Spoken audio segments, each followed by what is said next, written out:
మొదటిసారి సభ్యుడు కాబట్టి మేము వినం, అత్యంత సీనియర్ కాబట్టి ఆయన ఏ అబద్ధాలు చెప్పినా అబద్ధాలు అన్నిటిని ప్రభుత్వం స్వీకరించాలి. ఇట్లాంటి వాదనలకు ఇక్కడ తావలేదు అధ్యక్ష. తమరి నాయకత్వంలో అంశానికి ప్రాధాన్యత ఉంది, విషయాన్ని క్షుణ్ణంగా పరిశీలించే విధానం ఉంది. ఎవరికి నిజమైన లబ్ధిదారుడికి ఒక్కరికి కూడా అన్యాయం జరగొద్దు, చివరి పేదవాడి వరకు కూడా ప్రభుత్వం యొక్క సంక్షేమం చేరాలనేది మా ప్రభుత్వం యొక్క ఉద్దేశము, లక్ష్యం అధ్యక్ష. ఈ లక్ష్యాన్ని చేరుకునే సందర్భంలో ఆయాచితంగా వేలాది కోట్ల రూపాయలు గడీలలో ఉండే భూస్వాములు, జమీందారులు, జాగీర్దారులు వ్యవసాయం చేయకుండానే వాళ్ళ ఆధీనంలో ఉన్న రాళ్ళు రప్పల కొండలకు, వాళ్ళ ఆధీనంలో ఉండి సీలింగ్లో ప్రభుత్వానికి సరెండర్ చేసిన భూములకు, లేకపోతే రియల్ ఎస్టేట్లో లేఅవుట్లుగా మారిన భూములకు ఈరోజు ఇవ్వాలనా? ఈరోజు ఇంతకుముందు ఆ సభ్యుడు మాట్లాడుతున్నప్పుడు ఇట్లాంటి వాళ్ళందరికీ ఇవ్వాల్సింది మేము ఇచ్చినాం కాబట్టి మీరు ఇవ్వాల్సిందే, మీరు మమ్మల్ని ఆదర్శంగా తీసుకోండి అంటారు అధ్యక్ష. మిమ్మల్ని ఆదర్శంగా తీసుకుంటే ఈడెందుకు కూర్చుంటాం అధ్యక్ష? ఆడ కూర్చుంటాం, ఆ తర్వాత బయటకు వెళ్ళిపోతాం. మిమ్మల్ని ఆదర్శంగా తీసుకుంటే 23లో అధికారం పోయింది, 24లో డిపాజిట్లు పోయినాయి, ఈసారి ఉన్నది కూడా ఊడ్చుకపోతుంది అధ్యక్ష. మీరు కాదు కదా ఆదర్శము, రైతు ఆదర్శం, వ్యవసాయం చేసేవాళ్ళు ఆదర్శం. అట్లా కాకుండా మేమేదో అద్భుతాలు చేసినాం, మీరు అద్భుతాలు చేసినానికి అక్కడ ఉన్నారు, అద్భుతాలు చేసినానికి ఆయన గారు ఇక్కడికి రాలేకపోతున్నాడు. ఎందుకు? ఒకవేళ ఇక్కడికి వస్తే 10 సంవత్సరాలలో వారు చేసిన అద్భుతాలను మా సభ్యులందరూ అడగడం మొదలు పెడితే సమాధానం చెప్పలేని పరిస్థితి వస్తుంది, తల దించుకోవాల్సి వస్తుంది అని వారు రావడం లేదు, అది వారి ఇష్టం. మేమేం ఒత్తిడి చేస్తలేం. సభలోకి సభ్యుడు రావడం రాకపోవడం అనేది సభ్యుడు ఇష్టం. ఒకవేళ తమరు అనుమతిస్తే వాళ్ళ మధ్యలో అర్థాంతరంగా వెళ్ళిపోవచ్చు, వాళ్ళకి కావాల్సినట్లు చేయొచ్చు, మీరు అనుమతిస్తే అధ్యక్ష. అయితే ఈరోజు నేను సూటిగా అడుగుతున్నా ప్రధాన ప్రతిపక్షాన్ని కూడా, రాళ్ళు రప్పలకు గుట్టలకు ఇద్దామా? రియల్ ఎస్టేట్లో లేఅవుట్లు చేసి అమ్ముకొని ప్లాట్లు చేసుకున్న వాళ్ళకు ఇద్దామా? హైవేల పేరు మీద, నేషనల్ హైవేల పేర్ల మీద ప్రభుత్వం సేకరణ చేసిన భూములకు కూడా దొంగ పాస్ పుస్తకాలు తయారు చేసుకుంటే ఇద్దామా? మీ అనుచరుల ముసుగులో నకిలీ పాస్ పుస్తకాలు తయారు చేసుకున్న వాళ్ళకు ఇద్దామా? ఈరోజు హైదరాబాదు చుట్టుముట్టూత వ్యవసాయ భూములు, వ్యవసాయేతర కన్వర్షన్స్ జరిగి, నాలా కన్వర్షన్ జరిగి ఈరోజు పరిశ్రమలు నెలకొల్పినారు. వీటన్నిటి కూడా మనము ఇద్దామా? వీటి విషయాలలో మీరు స్పష్టమైన సూచన చేయండి.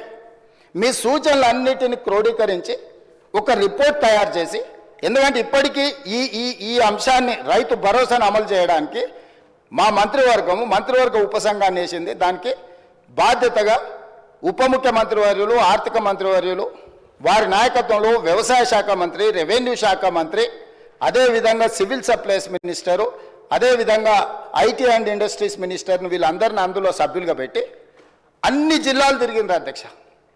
వ్యవసాయ సహకార సంఘాలతో మాట్లాడిండ్రు, రైతు సంఘాలతో మాట్లాడిండ్రు, రైతు కూలీ సంఘాలతో మాట్లాడిండ్రు, రైతులతో మాట్లాడిండ్రు, ప్రజాప్రతినిధులతో మాట్లాడిండ్రు, సభలో లేని రాజకీయ పార్టీలతో మాట్లాడి, కొన్ని రాజకీయ పార్టీలు సభలోకి రాలేకపోయినాయి అధ్యక్ష కొన్ని కారణాల చేత. అంత మాత్రాన సమస్య పట్ల వాళ్ళకి అవగాహన లేదని మనం అనుకోనికే లేదు కదా అధ్యక్ష. వాళ్ళతో పాటు చట్టసభలో కూడా చర్చించి మీరు మీ అంతలో మీరే ఊహించుకొని, మీ అంతలో మీరే కాయించుకొని, మీ అంతలో మీరే దూషించి, మీ అంతలో మీరే బయటకు వెళ్ళిపోయి ఏంటి అధ్యక్ష ఇది?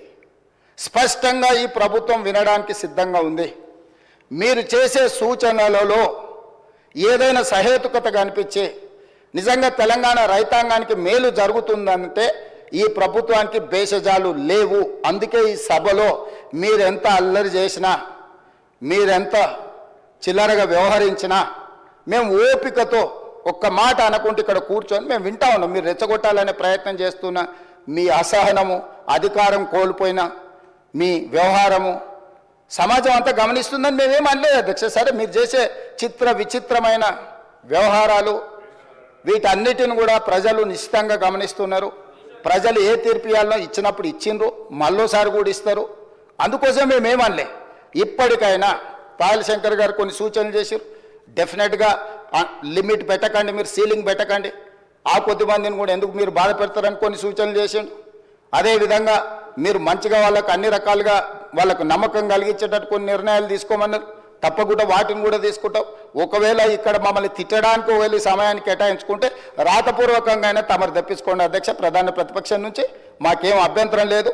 వాళ్ళను ఈ విషయాలలో ఈ రాళ్ళు రప్పలకు గుట్టలకు దొంగ పాస్ పుస్తకాలకు లేఅవుట్లకు రియల్ ఎస్టేట్ వాళ్ళకి ఇవ్వాలన్నా వద్దా?